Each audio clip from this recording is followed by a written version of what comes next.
Amém, gente. Vamos orar. Jesus, muito obrigado pela sua doce presença neste lugar. Muito obrigado, Senhor, por esse momento tão gostoso de adoração.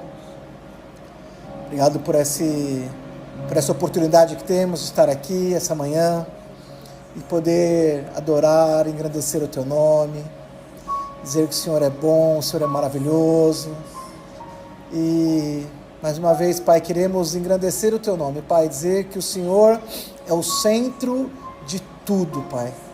Tudo, toda a honra, toda a glória, todo louvor, nós damos a Ti, que é o único digno de recebê-la, Pai.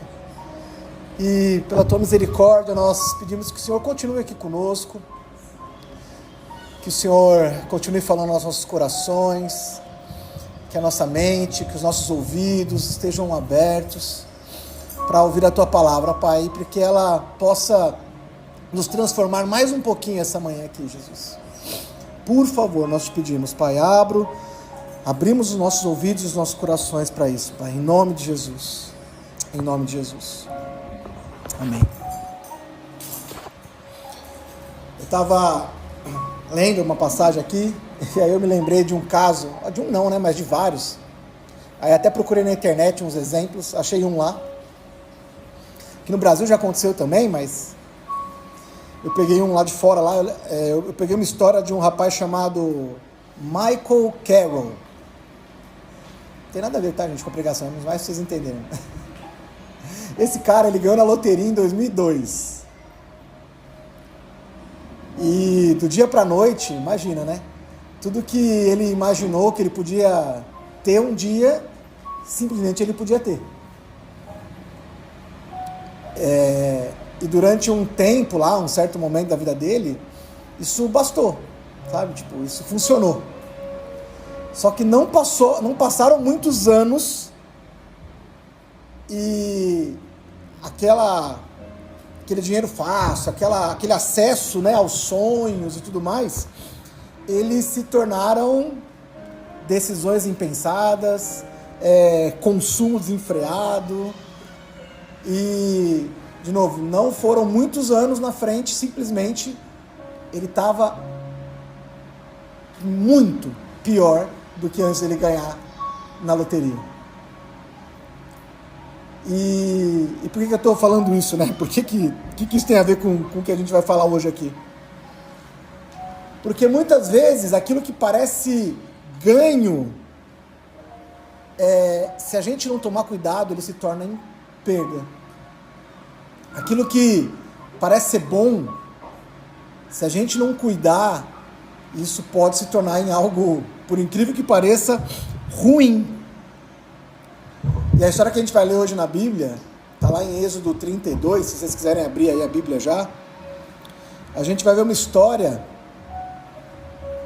parecida com isso.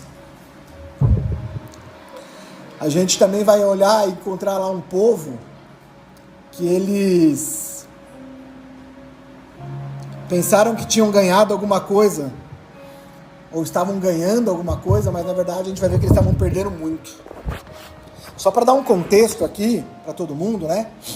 Onde que acontece aqui essa passagem de Êxodo 32?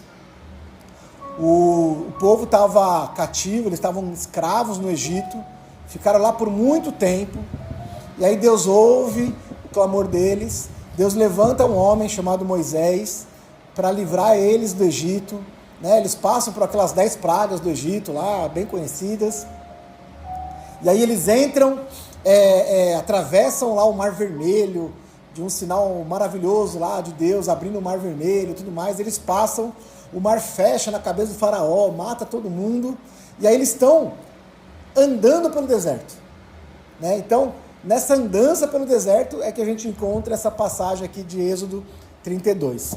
Em um certo momento, eles chegam em um lugar, aos pés de um monte, esse monte chamava Monte Sinai, e Moisés, ele sobe para falar com Deus. E é nesse monte que Deus vai dar as tábuas da aliança, as tábuas das leis lá, que é bem conhecido também. Enquanto Moisés estava lá em cima, o povo ficou lá embaixo, né? E é nesse contexto aqui que está Êxodo 32. Vamos lá. Diz assim: o povo, ao ver que Moisés demorava a descer do monte, juntou-se ao redor de Arão e lhe disse: venha, faça para nós deuses que nos conduzam, pois a esse Moisés, o homem que nos tirou do Egito, não sabemos o que lhe aconteceu. Respondeu-lhes Arão: tirem os brincos de ouro de suas mulheres e de seus filhos e das suas filhas e tragam-os a mim. Todos tiraram os seus brincos de ouro e os levaram a Arão. Ele os recebeu e os fundiu, transformando tudo num ídolo que modelou com uma ferramenta própria, dando-lhe a forma de um bezerro. E então disseram: eis aí os seus deuses, ó Israel, que tiraram vocês do Egito. Vendo isso, Arão edificou um altar diante do bezerro e anunciou: amanhã haverá uma festa dedicada ao Senhor. Na manhã seguinte, ofereceram holocaustos e sacrifícios de comunhão.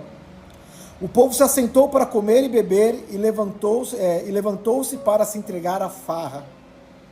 Versículo 7. Então o Senhor disse a Moisés: desça, porque o seu povo, que você tirou do Egito, corrompeu-se. Muito depressa se desviaram daquilo que lhes ordenei e fizeram um ídolo em forma de bezerro. Curvaram-se diante dele, ofereceram sacrifícios e disseram: eis aí, ó Israel, os seus deuses que tiraram vocês do Egito. Disse o Senhor a Moisés: tenho visto este povo, é um povo obstinado. Deixe-me agora, para que a minha ira se acenda contra eles e eu os destrua. Depois farei de você uma grande nação. Moisés, porém, suplicou ao Senhor, o seu Deus, clamando: ó Senhor, por que se acenderia a tua ira contra o teu povo, que tiraste do Egito com grande poder e mão forte? Por que diriam os egípcios: foi com a intenção maligna que ele os libertou, para matá-los nos montes e bani-los da face da terra? Arrependa-te de fogo da tua ira, tem piedade e não tragas este mal sobre o teu povo. Lembra-te dos teus servos Abraão, Isaque e Israel, aos quais juraste por ti mesmo: farei com que seus descendentes sejam numerosos como as estrelas do céu, e lhes darei toda a terra que lhes prometi, que será a terra, a sua herança para sempre. E sucedeu que o Senhor arrependeu-se do mal que ameaçara trazer sobre o povo. Só até aqui por enquanto.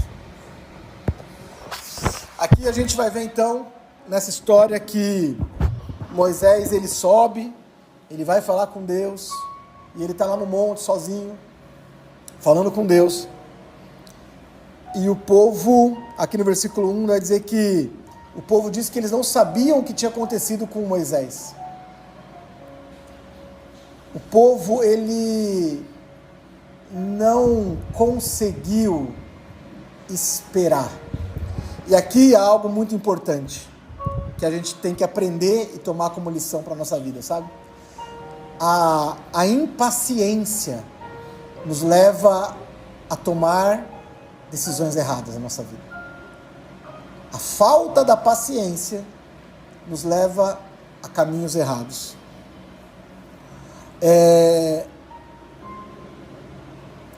A gente vai ver aqui que essa demora de Deus, a demora de Moisés descer, gerou uma ansiedade no coração daquele povo. E essa ansiedade levou eles ao erro. Mas muito mais do que levar ao erro, levou eles a mostrar quem realmente eles estavam crendo. Que não era num Deus verdadeiro e todo-poderoso. Era em algo que eles queriam para o bem-estar da vida deles. E aqui, a gente vai entender que eles não se distanciaram de Deus assim fácil, rápido, desse jeito aqui. Ao longo do tempo, isso foi minando o coração deles, sabe? Pensa num povo que viu milagre, assim, de um modo muito rápido aqui. Eles saíram do Egito, eles eram escravos, milagre. A 10ª, eles viram 10 pragas acontecendo lá, mas a 10ª matou todos os primogênitos da terra do Egito. E somente quem estava lá com o sangue do cordeiro no umbral da porta, que não morreu ninguém. Assim, não dá para falar que foi por acaso, entende? Não dá para falar que foi um vírus, uma bactéria. Não, cara. Teve algo poderoso ali, entende? Eles saíram no deserto, eles viram uma nuvem cobrindo eles durante o dia, uma coluna de fogo, sabe, protegendo eles do deserto do Egito. Eles viram Moisés levantando o cajado lá, e o mar simplesmente se abrindo. Sabe, que loucura, assim, eu fico brisando, obviamente, assim, mas você imagina o povo passando, assim, no meio do rio, olhando para o lado, vendo os peixinhos passando aqui, assim, numa parede, falando, meu, que doideira. Já viu esse desenho, assim, na cabeça? Pensa nisso, assim, que loucura, gente. Sabe, eles viram os sinais de Deus. Não dá para falar que essas pessoas aqui não viram o mover, o agir, o milagre de Deus na vida deles. Só que conforme eles vão entrando e eles vão vivendo um novo tempo na vida deles, e por esse novo tempo não ser simplesmente a bênção que Deus preparou para o final, eles não entenderam que eles estavam vivendo um processo. E esse processo muitas vezes leva tempo. Ele não é imediato.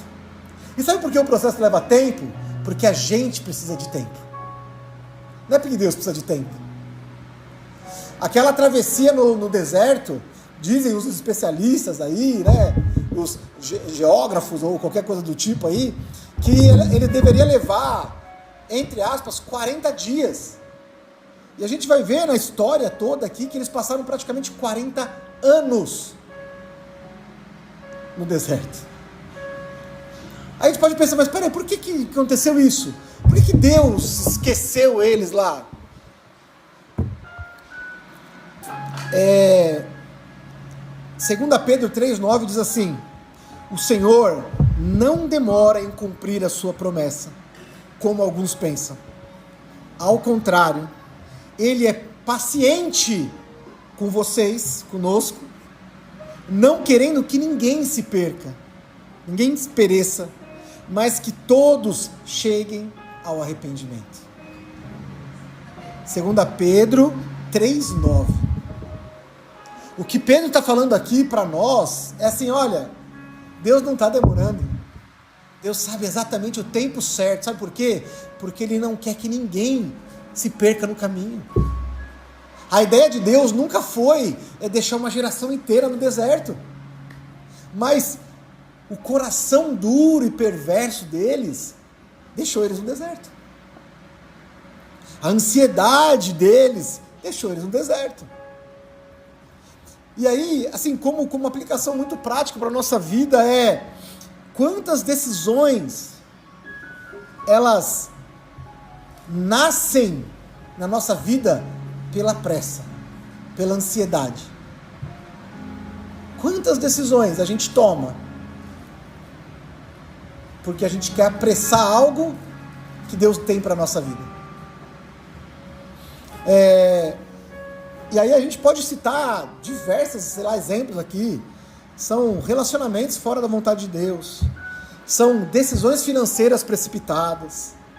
Sabe? São atalhos para tentar resolver uma situação mais rápido do que deveria. E aqui eu vou dar 2 exemplos um pouco fora aqui do que a gente está falando. Vou dar um exemplo da minha vida e depois um exemplo bíblico. Eu me lembro que quando eu comecei a trabalhar, eu já estava relativamente estável lá em um trabalho. Eu lembro que eu morava com os meus pais ainda, era solteiro, e eu quis comprar um apartamento. Falei, vou comprar uma casa, vou comprar um apartamento para mim e tal, não sei o que lá. E eu trabalhava longe da minha casa, né? Tipo, eu morava na zona norte, ou um pouquinho perto da zona norte, e trabalhava na zona sul, só para vocês entenderem. Era tipo, em São Paulo, vocês imaginam a distância, loucura, né? Com trânsito. E eu falei, não, vou comprar uma casa e vou comprar uma casa na Zona Sul. Porque eu vou comprar uma casa. E aí os meus pais falavam, quer comprar uma casa? Da hora, né? Que bom que pode. Compra uma casa aqui, não sei aonde, vai ser pagar mais barato, e não sei o que lá. E eu falei, não, porque eu vou comprar, porque eu quero comprar, porque eu vou comprar. Vou resumir a história. Comprei, fora do lugar onde eles falaram, me indicaram para comprar. E para resumir muita história, foi uma bela dor de cabeça. Graças a Deus resolvida, mas assim, dor de cabeça, assim, de todos os tipos imagináveis. Financeiramente, espiritualmente, fisicamente, porque esse desgaste é um absurdo, assim, sabe, para resolver.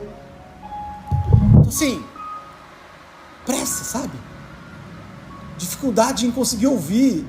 E aí, aqui, poucos solteiros, eu imagino, né? Mas ouçam os mais velhos, os seus pais, as suas mães, porque tem alguma coisa ali, entende? Eu lembro minha mãe falando assim, não gostei muito dessa menina não. Cara, batata, velho. Era isso, mano. Então, assim, cuidado.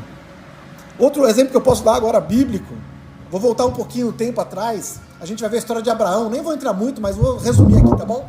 Abraão recebe a promessa de Deus que ele seria pai de uma grande família, de multidões. Inclusive, Moisés cita Abraão aqui para Deus, né? E aí, só que tinha um problema. Abraão já estava com mais de 90 anos. Sara, que era sua esposa, estava com mais de 90 anos. Eles nunca tinham tido um filho. Provavelmente, um dos dois ali tinha problemas em engravidar, era um estéril. E a gente vai ver depois que era Sara. E aí eles tentam, de duas maneiras. Primeiro tinha um servo na casa deles lá, que eles falaram assim, mas espera aí, será que não pode ser esse servo que nasceu na minha casa? Que era Eliezer? Se a gente vai olhar as leis da época, e aí história, leis de Hammurabi, coisa muito antiga, a gente vai ver que na história existia uma lei que se um patrão não pudesse ter filhos, um servo nascido na sua casa poderia ser o seu herdeiro. Olha só o que Abraão estava falando. Ele não estava fazendo nada de errado. Ele estava pegando algo lícito que estava na lei e ele queria que aquilo se cumprisse. E Deus falou para ele, não, você não está entendendo. Eu te dei uma promessa. E passa mais tempo e nada acontece. E aí eles olham e falam assim, mas peraí, tem uma serva, pega minha serva. Por quê? Porque está na lei também. Se a mulher não pode ter filho, o marido pode pegar a serva, ter um filho e esse filho vai ser o herdeiro. E aí Abraão vai, tem um filho, que não é o filho da promessa. E aí a gente vai ver até os dias de hoje, quantas centenas de anos passando, e os irmãos continuam brigando. Essa guerra que vocês estão vendo no Israel, Iraque, é briga entre irmãos. A impaciência em esperar a vontade de Deus se cumprir gera erros, que não é só erro para a minha vida, mas é erro para as minhas gerações futuras. Então, muito cuidado, gente. Isaías 40:31 vai dizer assim, os que esperam no Senhor renovarão as suas forças. A nossa posição é de falar, Senhor, eu espero em Ti, eu aguardo em Ti, eu quero o que o Senhor tem para mim. Não, mas isso parece muito bom. Mas, cara, se não for de Deus, eu não quero. Entende? Não, mas assim, é muito bom. Então, mas se não vem de Deus, cara, não serve para mim. Sabe por quê? Porque pode ser que aos meus olhos seja muito bom, mas Deus conhece o nosso ontem, o nosso hoje e amanhã. E a gente não conhece o amanhã. Mal e mal a gente conhece o hoje, sabe? Amanhã a gente não conhece. E Deus sabe. E Ele está falando para nós, filho, segura um pouquinho aí, espera aí. Essa é a importância de nós estarmos ligados em Deus. Essa é a importância que a gente sempre fala aqui, da gente conhecer o Deus que a gente serve, não o Deus da igreja tal, nem o Deus do pastor tal. Porque o Deus do pastor tal é o que eu falo, mas o Deus que eu sirvo é diferente. O Deus que nós conhecemos, que nós desejamos conhecer é diferente. Sabe, isso leva a um segundo ponto, aí voltando ao texto aqui do de Êxodo 32, nós vamos ler lá no versículo 3, que eles queriam um Deus, em letra minúscula aqui. E aí o que Arão faz? Olha, tirem os brincos de ouro de vocês, das suas esposas, dos seus filhos, das suas filhas e me deem aqui. Da mesma maneira que aconteceu comigo. Quando a gente não sabe esperar, a gente é roubado. Roubado, gente. E assim, roubado até financeiramente falando aqui, ó. Muitas vezes a gente não sabe por que está esgotando nossas finanças, mas peraí, cara, para onde está indo? Está aqui, ó. Quando as decisões não são guiadas ou estão debaixo de Deus, nós somos roubados. Aquele ouro, aqueles brincos foram dados pelos egípcios quando eles saíram do Egito. Eles eram escravos, eles não tinham nada de ouro, pensem nisso. E aí a Bíblia vai dizer lá um pouquinho antes, na história aqui, que quando eles saíram, eles deram presentes para eles. Então aquilo eram despojos, sabe, que Deus tinha dado para eles. Era algo que Deus tinha dado.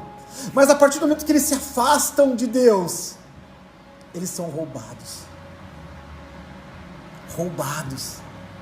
E é isso aqui a gente vai entender, e não é só financeiramente falando, não.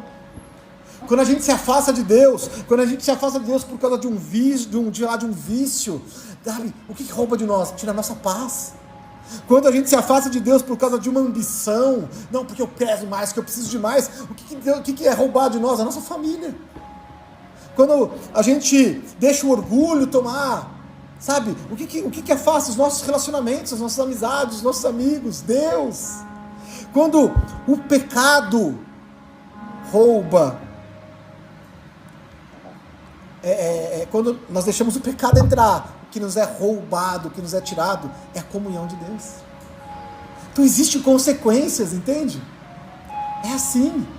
Se a gente deixa algo, cara, existe uma consequência, existe uma perda. Nós somos roubados.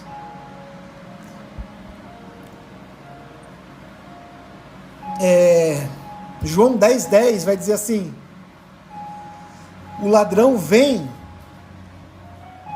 apenas para matar, roubar e destruir.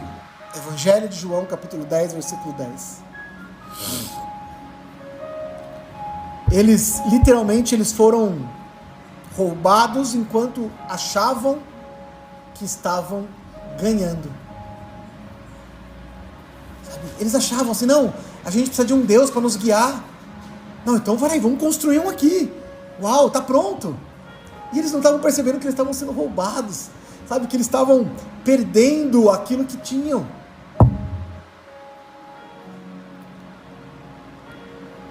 Entenda assim, o inimigo ele nunca oferece nada de graça. Satanás ele nunca vai oferecer nada de graça. Nunca, nunca. Com Jesus foi a mesma coisa. Jesus estava no deserto, sendo tentado. E aí Satanás vai oferecer coisas para eles o que? Olha, tudo isso aqui pode ser seu, se você me adorar. Jesus ele veio para salvar o mundo pela sua morte. E o que Satanás estava falando, olha, eu te dou o mundo inteiro e você nem precisa morrer. Você nem vai precisar sofrer na cruz. Poxa, pensa como é vantajoso. Eu ganhar o que eu vim fazer, eu não precisar morrer e sofrer por causa disso. Poxa, legal até. Não podemos pular a etapa do processo, entende?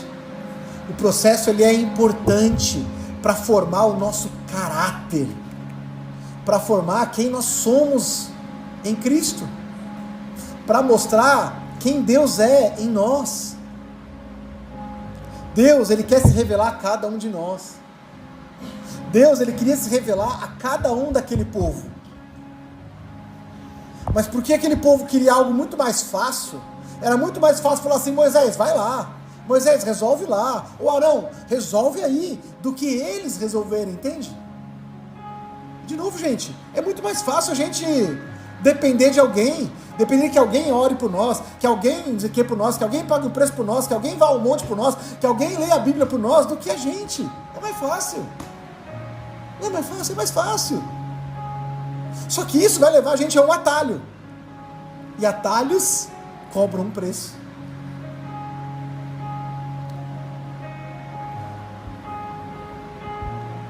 Êxodo 32:4, seguindo um pouquinho aí, Arão vai fazer lá o bezerro, e Arão vai dizer assim, olha, Este aí, ó, é o seu Deus que tirou vocês do Egito.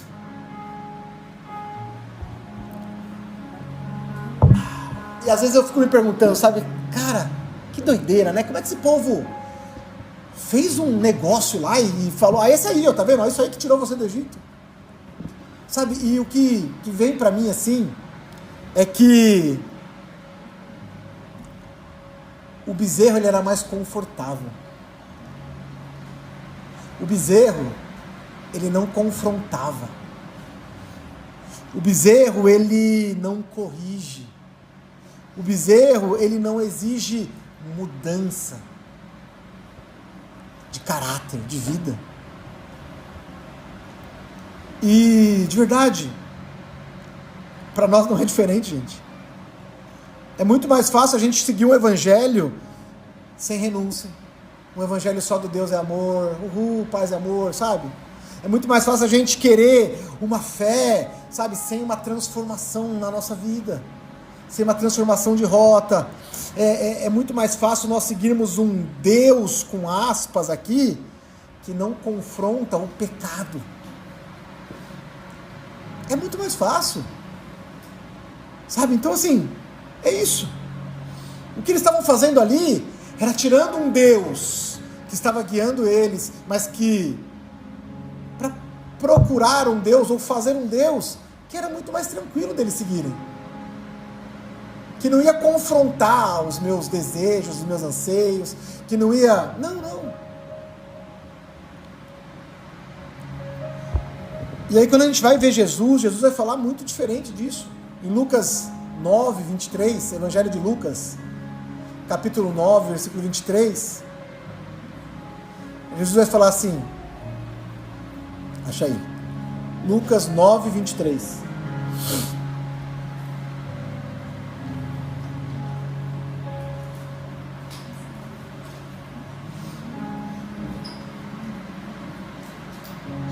Acharam aí? 9, 23.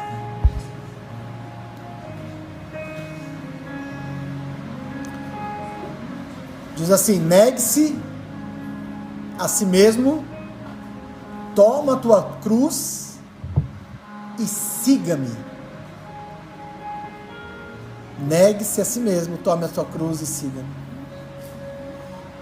Acharam? 9, 23, negue-se a si mesmo, tome a tua cruz e siga-me. A gente... Fala aí. Falou também os que guardavam. Quem quiser, siga-me. Tem de aceitar a minha vigilância. Quem está na garupa não pega a rédea. Eu estou no comando. Não fujam do sofrimento. Abracem-me. Sigam-me. E eu mostrarei a vocês como agir. Olha que barato, boa. Quem está na garupa não pega a rédea. Muito boa isso. Muito boa. É exatamente isso. É isso que Jesus está falando aqui, gente. A gente precisa negar a nossa vontade, negar o nosso desejo, negar os nossos anseios e deixar Ele guiar esse negócio. É difícil, não é? Aliás, é fácil.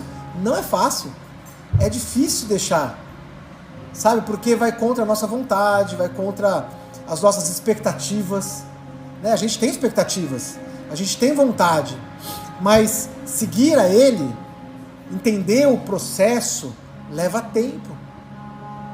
E é isso. Quando você está na garupa lá, você andar na garupa da uma moto, é muito ruim andar na garupa da moto, né? Eu acho muito ruim. É muito ruim. Você já tentou jogar o corpo para um lado enquanto o cara vai virar para o outro? É muito ruim.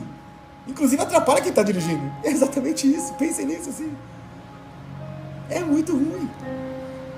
E é muito provável que se a gente faça isso, a gente vai cair da moto.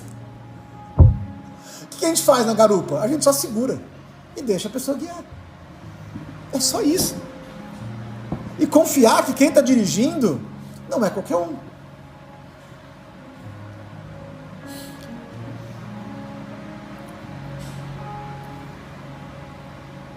O ponto aqui, gente, é que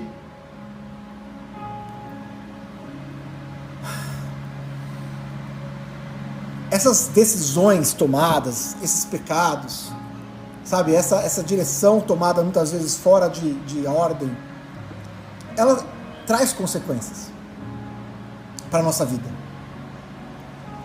Se a gente vai olhar um pouquinho mais para frente, a gente leu ali até o ponto onde Moisés fala com Deus tal, e Deus cessa a ira dele. Mas a consequência disso tudo aqui é que toda aquela geração de homens com mais de 40 anos morreram no deserto. Eles ficaram no deserto, porque o coração deles era tão duro que eles não conseguiam se curvar à vontade de Deus. Por mais que Deus falasse, mostrasse, tem consequência. Gálatas 6:7, Paulo vai falar assim, o que o homem semeia, ele também colhe. Eu sempre falo isso, gente, se a gente plantar mamão, a gente não vai colher abacate.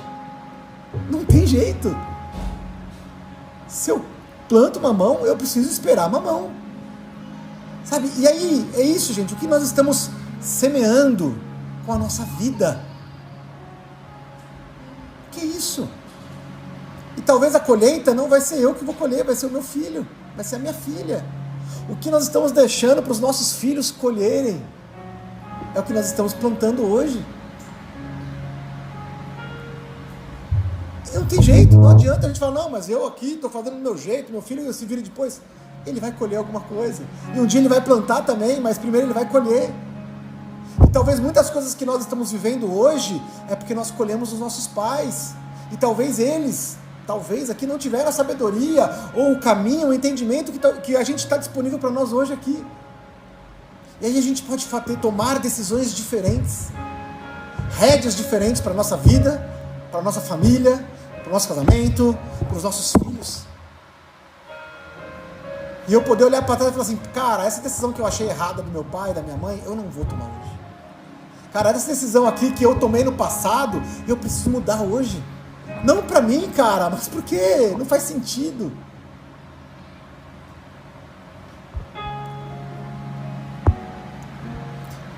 Uma coisa que a gente tem que tomar cuidado é que o inimigo ele sempre vai tentar minimizar as coisas. Vou dar outro exemplo lá da Bíblia, lá da Adão e Eva. Lembra quando a serpente vai falar com Eva, vai falar assim, não, Deus falou para você não comer do fruto? Imagina, você vai morrer não. Fica tranquila, você não vai morrer não. Minimizar. Nem é tão ruim assim. Não, mas é só isso daqui. Imagina, é só uma olhadinha. Não, imagina, é só um... Não, cara. Você pode estar colocando em jogo a tua vida, a tua família, o teu casamento, os teus filhos. Então não é só uma olhadinha, não é só um... Não, cara, é tudo. É tudo que Deus prometeu para nós, entende? E é isso que a gente não pode abrir mão. A gente não pode olhar para trás, olhar e tratar as coisas como mera coincidências, como meros caminhos. Não são meros caminhos. São decisões que nós tomamos hoje que afetam a nossa vida para sempre.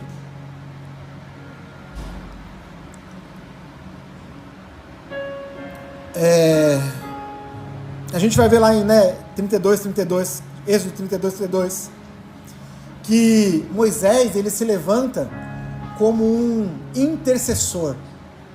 Deus dá o final, ele fala assim, olha, eu vou matar todo mundo, esses povos não tem jeito não, eu vou eliminar e Moisés, a partir de você eu vou criar um povo novo. Pensa assim, para Moisés podia estar bom, tipo assim, eu vou sair por cima, minha família vai sair por cima, tá tudo certo. Qual é a posição dele? Deus, puxa, o Senhor fez uma promessa para Abraão, para Isaac, para Jacó, para Israel.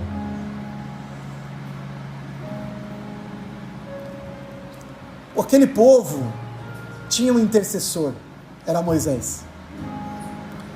E nós hoje, nós também temos um intercessor. Paulo vai falar lá em Romanos 8:34 que Cristo Jesus, ele intercede por nós. Sabe, nós, hoje aqui, da mesma maneira que Moisés, ele ele intercedia ali pelo povo, Cristo, ele intercedeu por nós. Da mesma maneira que Moisés, ele se oferece no lugar do povo. Jesus, ele se ofereceu por nós. Pelas nossas vidas, pelos nossos pecados. E aqui, esse ponto é exatamente a esperança que nós temos no Evangelho de Jesus. Mesmo quando a gente falha, nós não somos abandonados. Sabe, mesmo quando a gente pega um caminho errado, nós temos a misericórdia do Senhor. Mesmo. Óbvio que consequências vêm, mas porque nós estamos com Cristo, cara, nós temos uma nova oportunidade na nossa vida. Sabe, e nada do que a gente fez no passado, ou a gente está fazendo hoje, é maior do que o preço que Jesus pagou na cruz por nós. E o que Ele espera de nós é só uma mudança. É isso. É falar, tá bom, eu estou aqui. O que eu preciso? Eu preciso que você vá e não peques mais. Vá e mude o caminho. Venha e seja transformado. Sabe? E mude a maneira de pensar, de falar, de agir.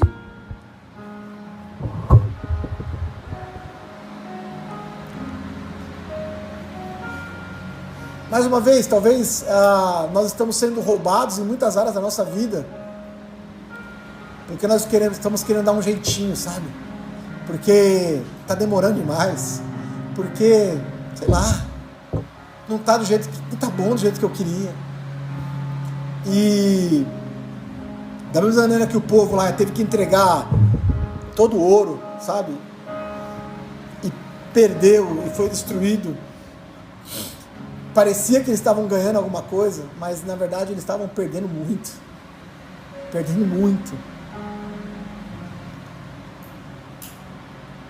Hoje também, quando nós buscamos caminhos fora de Deus, nós perdemos, gente. Perdemos a paz, perdemos comunhão, a gente perde até propósito de vida. Sabe, aquela coisa assim, tipo, tá bom, mas por que eu tô aqui? Mas por que não faz sentido? Mais um dia, só vou acordar amanhã, mais uma segunda-feira. É porque a gente perdeu o propósito, cara. É porque a gente perdeu a essência. Não é mais um dia, não é só mais um dia, é mais um dia que Deus nos deu a oportunidade de estarmos vivos. Muda tudo, sabe? Evangelho de João 10:10 vai dizer lá, eu vim para que vocês tenham vida. E vida plena. Sabe o que é plenitude? Plenitude é completa, é completude. Acho que é isso. Sabe? É ser pleno, é estar realizado. A gente já falou disso uns meses atrás aí. Jesus Cristo, Ele é suficiente. Só Ele é suficiente. Se a gente não receber mais nada na nossa vida, Jesus é suficiente. Tudo que Ele fez por nós é suficiente. Ele não precisa fazer mais nada por nós, gente. Ele é suficiente.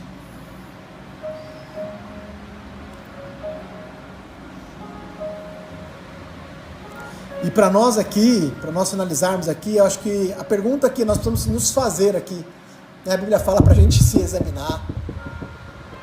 E a pergunta que a gente precisa fazer aqui é, cara, será que eu estou construindo bezerros de ouro para a minha vida? Será que eu já construí?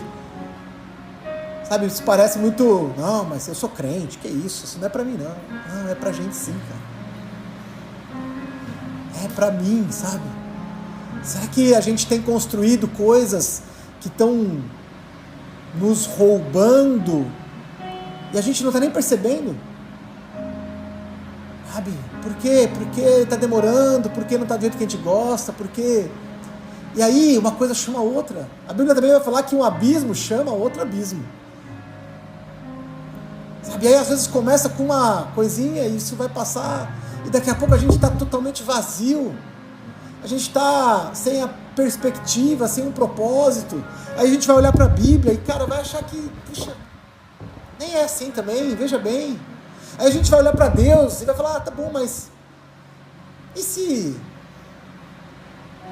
Entenda, já estamos no precipício.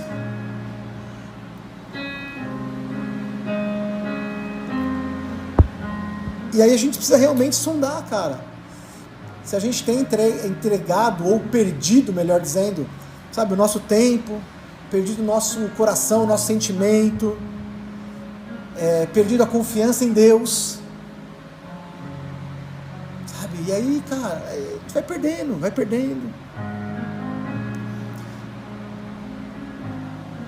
E a lição que fica para nós hoje é que a gente não pode mais trocar aquilo que é eterno pelo que é momentâneo, sabe? Talvez hoje isso é bom, mas, cara, se não é bom para a eternidade, não é bom para mim. Isso faz a diferença quando a gente toma decisões. Isso vai olhar e isso vai mudar a perspectiva. Não, mas espera aí, será que eu deveria mesmo? Será que é assim que funciona? E algo que é interessante é que uma coisa vai levar a outra, sabe? Quando a gente se aproxima de Deus, e aí pode gerar uma dúvida aqui, né? Só para abrir um parênteses final aqui. Tá bom, então eu não faço mais nenhuma decisão na minha vida. Eu preciso esperar e, sei lá, Deus vai descer, falar comigo, vai usar alguém. Sei lá, a gente tem essa dúvida, né? E é verdade, ela é uma dúvida sincera. Então é por isso que eu me abro. Eu abro ela, ficar no versículo que eu quero. A Bíblia diz que quando a gente se aproxima dele, de Deus, ele se aproxima de nós. E quando nós estamos perto dele, Isaías 30, versículo 21, vai dizer o seguinte, olha só. Quer você se volte para a direita, quer você se volte para a esquerda, uma voz atrás de você lhe dirá, este é o caminho, sigam. Sabe quando a gente vai ter essa resposta? Quando a gente estiver junto dele. E aí não vai ser uma pessoa que vai falar, não, vai por aqui, vai por ali, vem para cá. Não. É consequência de uma vida de comunhão com ele. É um processo, entende? E quando que a gente vai chegar nesse momento aqui? É durante esse processo no deserto, talvez. Vai demorar? Não sei, cara. Vai depender de cada um de nós. Acho que se aquele povo tivesse, sabe, se arrependido verdadeiramente, e aí eu tô falando aqui, tá bom? Assim, eu acredito nisso, cara. Eles tinham entrado na Terra Prometida muito antes, de uma maneira muito diferente, com muito menos problema na vida deles e para os descendentes deles. A gente vai ver que por causa desse bezerro, cara, as gerações futuras sofreram absurdamente com idolatria.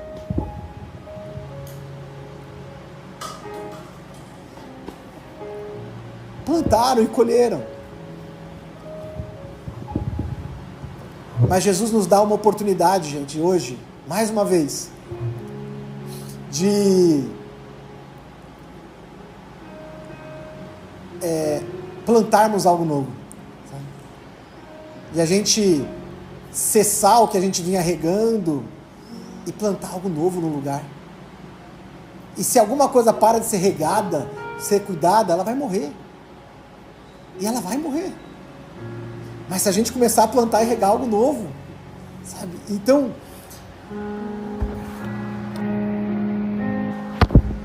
pense nisso. Antes da gente pedir um bezerro novo para nossa vida, sabe?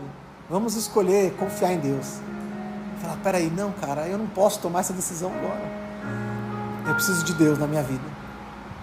Vai buscar mais, vai orar mais, vai ler mais, vai louvar mais.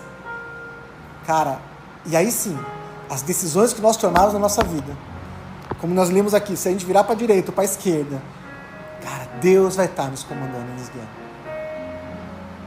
Essa é a certeza e a convicção que a gente pode ter. Porque a palavra de Deus deixou pra gente, é promessa. E a gente pode viver essa promessa, a gente pode acessar essa promessa. Feche seus olhos um instante aí. Fale com Jesus agora. Se você, conseguiu identificar situações na sua vida que precisam parar, que precisam mudar, lembrem disso, Jesus é o nosso intercessor. Ele é o intermediador entre nós e Deus. Esse caminho ele está aberto, ele está disponível. E se a gente conseguir chegar nisso e falar, Jesus, eu preciso do Senhor aqui, eu não posso, eu não quero mais. Esse caminho que eu estava tentando trilhar, ou essa ansiedade que eu estava, ou esse desejo, eu não sei lá. Eu entrego em tuas mãos, Jesus. E eu confio que o Senhor tem o melhor para mim, para minha família, para meus filhos. Jesus, muito obrigado pela tua palavra. Jesus, muito obrigado porque a tua obra foi completa na cruz. O Senhor não pegou atalhos, o Senhor não aceitou atalhos, mas o Senhor foi até o fim, morreu e ressuscitou, e hoje nós temos acesso ao Senhor, ao Pai, por causa da tua obra redentora. Jesus, eu te peço que o Senhor também venha aqui, Pai, toque os nossos corações, Senhor, e que essa palavra possa entrar realmente, Pai, e na divisão da alma e do espírito, Pai, e nos rasgar, tirar de nós aquilo que precisa ser tirado, Jesus.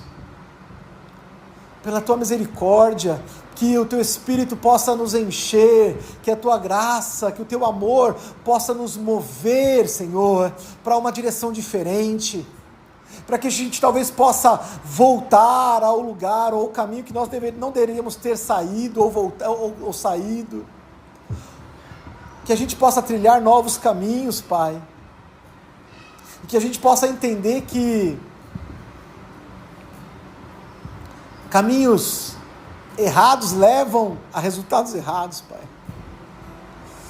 Nos ajude, Senhor, nos ajude a identificar isso, nos ajude a transformar isso, a mudar isso. Eu sei que muitas vezes é difícil, Pai, porque o nosso orgulho, o nosso ego não nos deixa fazer isso, Pai. Mas eu te peço que o Senhor possa nos ajudar nisso, Senhor. Quebra o nosso orgulho, quebra o nosso ego, Jesus. Porque nada vem de nós, tudo vem do Senhor. Tudo é para o Senhor, papai. E nós precisamos do Senhor, Pai. Muito obrigado, Jesus. Muito obrigado, Jesus. Nós te adoramos e nós te bendizemos, Pai. Em nome de Jesus, Pai. Em nome de Jesus, Senhor.